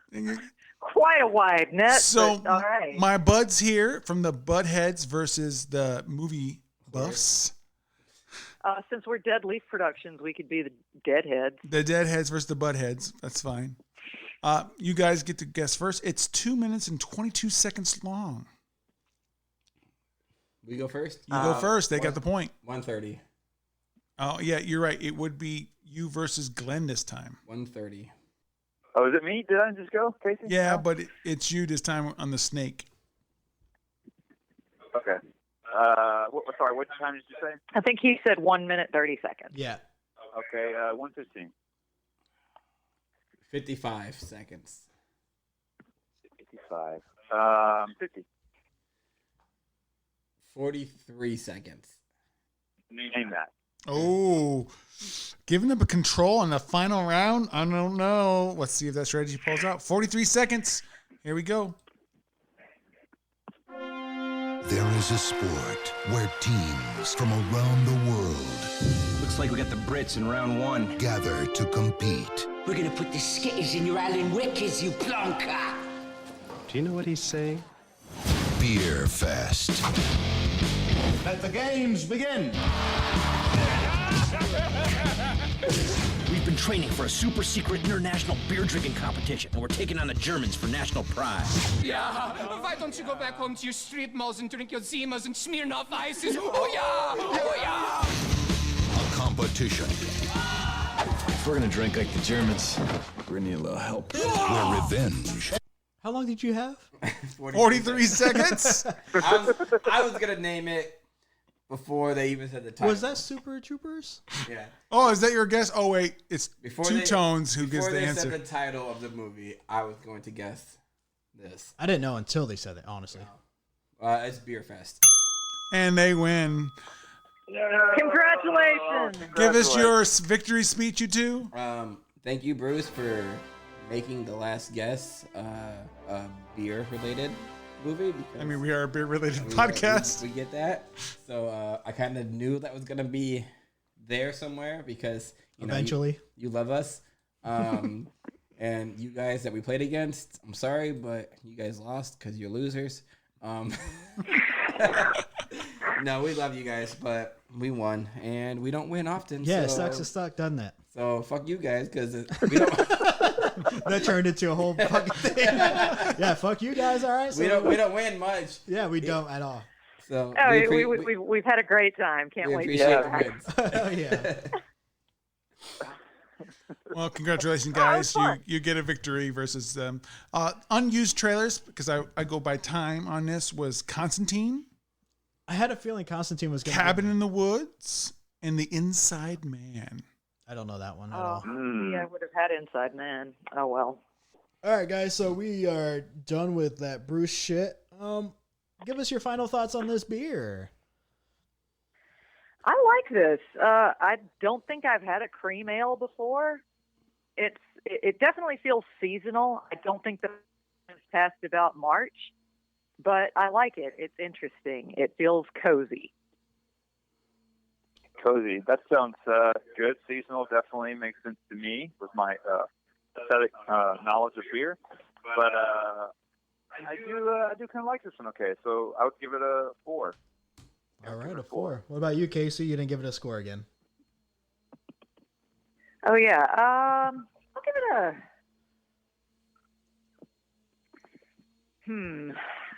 Like the IPA, I feel like it has a regular score and a seasonal score. I feel like I got to give it like a 3.5 compared to the other beers that we've had today. But like overall, probably a 4. Okay. Yeah, so cream ales, I don't think they're really seasonal. I think this one definitely tastes very seasonal. Mm-hmm. This one does taste how you guys say is like, I feel like it's a fall beer. And I've never had a cream ale like this. So this is the first of its kind that I've actually had where it tasted that way. Usually they're a little bit more like flavorful where you can drink them anytime. This is the first one that I've had that just tastes like November. Yeah. Literally. Yeah. But yeah, this felt like the right day to have it. Yeah, exactly. Because it's cold out, blah, blah, whatever. But it's just right now. For that reason, I was going to give it a 3, but because it is a colder day and as I go on, it's nice. It's refreshing a little bit more. I don't like the cinnamon in it, but because it is November, getting a little bit closer to the Thanksgiving, I do think it's fitting. So this is like about the only time I will ever accept this beer. I'm going to give it a 3.75. Nice. Okay.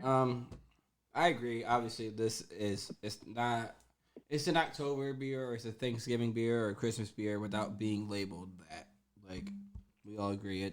With the cinnamon, I think it makes it taste like that. It's going to be a 3.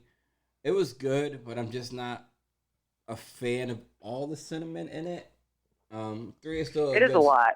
3 is still a good score, but for Thanksgiving, you can have this as you eat your pumpkin pie or whatever. Or like a big-ass turkey leg. Yeah. It's a good beer for the season. It's seasonal for sure.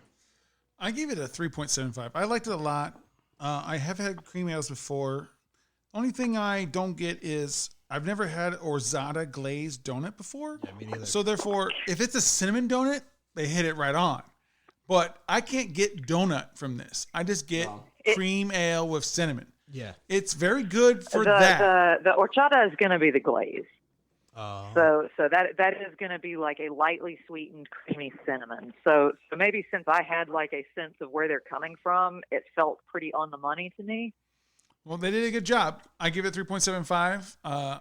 It shouldn't affect your score one way or the other, but I'm just kind of weighing in on the whole. Wait. Like as someone who has had an horchata donut. Hold on, that's how you fucking say horchata or spell it? No. I think. No, horchata. Horchata is with H. This is Orzata. Orzata. Oh, okay. Yeah, well, then I have no idea what I'm talking about. I thought it tasted very like, I thought it was like a light. We've cinnamon, had some horchata beers on the show before. Yeah, those are. I don't like those. No, this is different. Fair this enough, is very cinnamon forward, which is fine by me. Yes, cinnamon is the time of year. Christmas and Thanksgiving, you get a lot of cinnamon stuff. So therefore, it probably influenced me a little bit.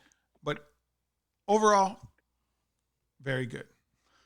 Yeah, I agree. It's not something I would go grab from the store, get a 4-pack. It's definitely a October, November, December beer. But sure. I did not expect it to be like that. No. Until we all had it, and I was like, no, this is definitely a seasonal without being a seasonal. Like you said, we've had a few, not on the show, obviously. This is our first cream ale, but I've had 2 that I've untapped, and they didn't taste like this. Yeah, cream ales usually taste like cream soda type. You know what I mean? Like a little bit more creamy. That sounds like something Glenn would be into. Yeah, those are pretty good. And this was good. Yeah, this was good. It's just not those usual types that we've had. Yeah, well, and I feel like everybody kind of said it's good, but it's like conditional. Oh, for sure. Like I would not drink this outside of these last 3 months. Like October. Grab it on your way to Thanksgiving at your parents' house. And this is probably this would be probably the best one to grab. Absolutely. But year round, I don't know. No, not at all. It's good though. I like it. Again, I don't want anyone to come away from this thinking that I didn't like this beer. It was enjoyable. Yeah, it's definitely. Yeah, trust us. That's your score reflected that. Yeah. So don't worry about that. Yeah, trust us. We've run into that type of situations before, but we are always covering our bases by saying if we don't like it, you try it though. Yeah. Like this is your style, try it. we don't like it. You try it though. But yeah. So we're gonna move on. We got shouts out to top 15 cities downloaded our last episode.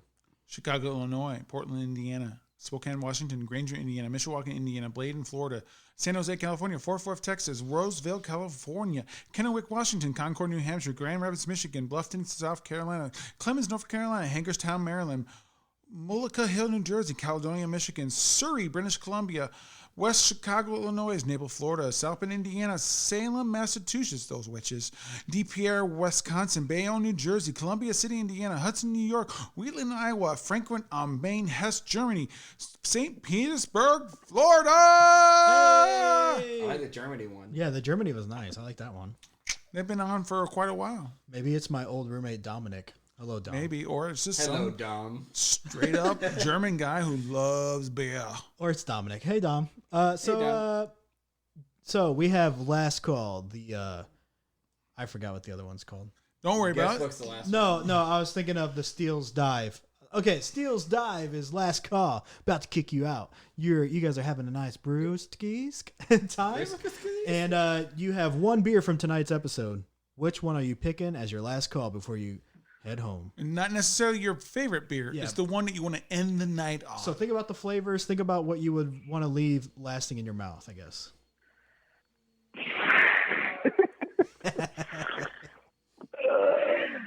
Loaded question. But in the context of the show, I'm going to say probably Doomtree.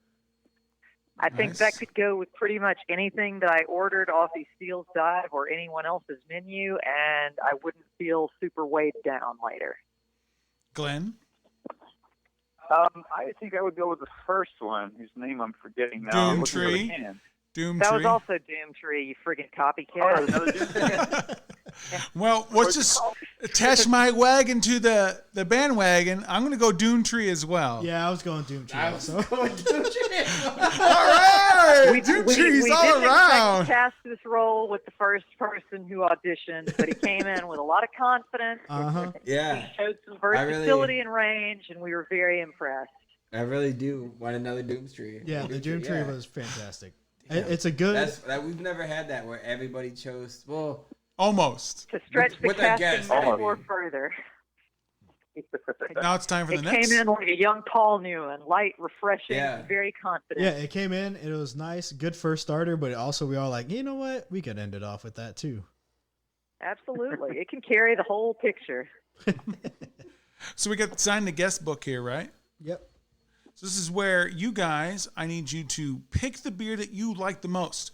Not necessarily the last call, but what each of you like the most on tonight. Grab yourself a Sharpie, sign that can, and send it back to us.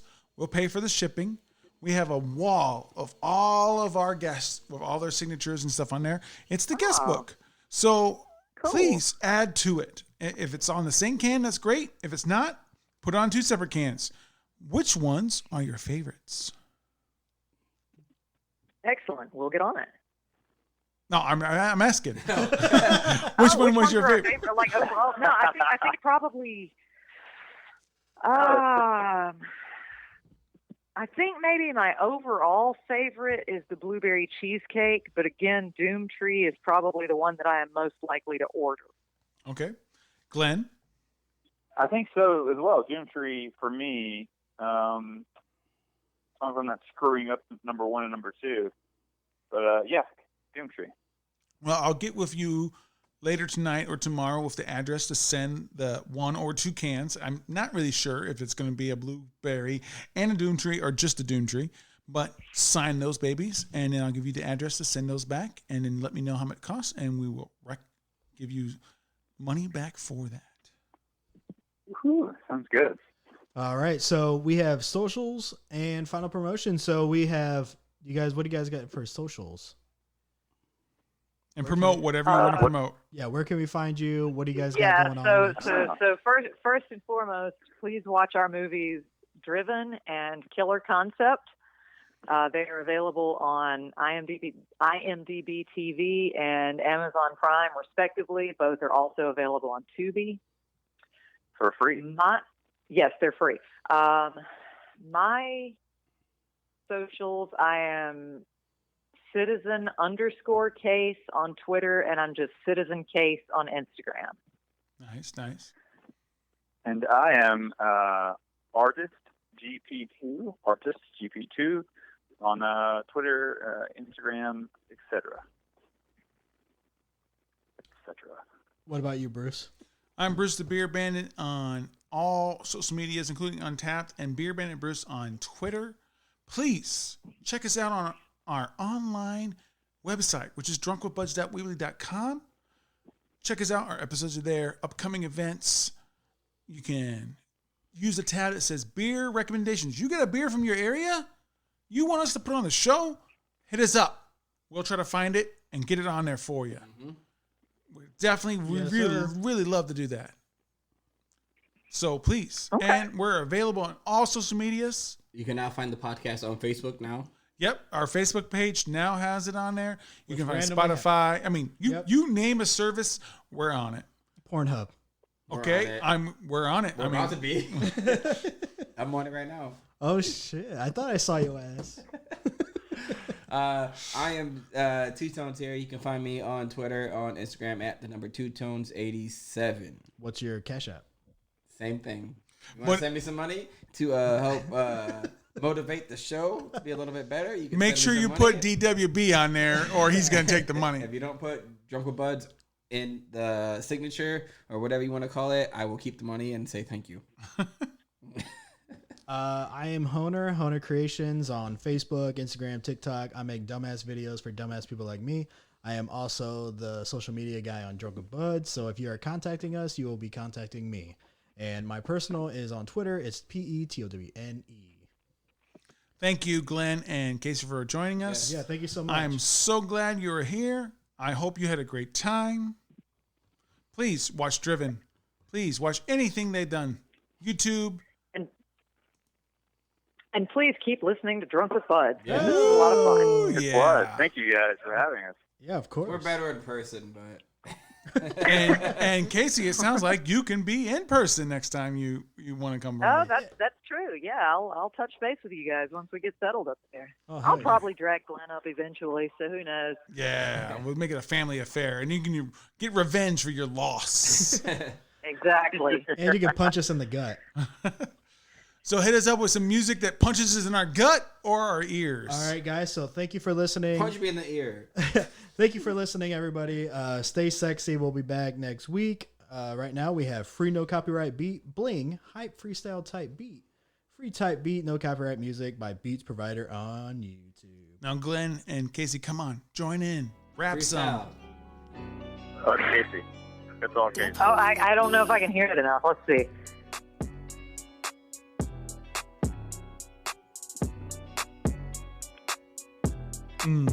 Yeah. Pleasant Sunday morning, sampling some beers. Hope I'm bringing a treat to your ears. Drinking on the show, we're Drunk with Bud. Which is trivia and Bud. Sorry, I'm smart. I've been drinking a lot, but the tunes going out are hot. That's all I got for the rest of this rhyme. Hope that plays out for the rest of the time. Yeah. That was a good time, had Casey. Now I gotta go and get a KC. You know what I mean? I don't gotta get a 6-pack in the Vinz. I don't know what that means, man. I keep spitting. She surprised me. So now I gotta go and make it go better because I can't, but it needs I don't know, man. She surprised me so much, I'm speechless. Know what I mean? You can't beat this, Bruce. I can't. Yes, you can. Bruce is meatless, he ain't got no cock, and now we all laugh at him cause we cocky. Now he looks at me like he's stocky, but he could probably play hockey if he really wanted to, but he can't not me. I don't know. We play, I don't know. Yeah. It's Big Brucey style. Big Brucey. Oh yeah, whoa, he said Big Brucey. Oh shit. Yeah. Let's hear it for BJ. I'm blinging, she's chinging, we're hanging up and beefing. I got this meat curtain in my mouth like I'm squirting. I don't know how to continue this flow, but for lack of a better term. Yeah, demons hitting me up on the side. Got demons, or the lack of term of I got in my mind. And I'm splitting, I'm hurting, I'm floating and I'm skirting. I'm going through the sky, no lie, you know that I be twerking. Ha, yeah, my ass is bubbly. You know you like that, you see. We are cutting it close, so now let's get on with it. Goodbye, goodbye. Drunk with buzz, bye.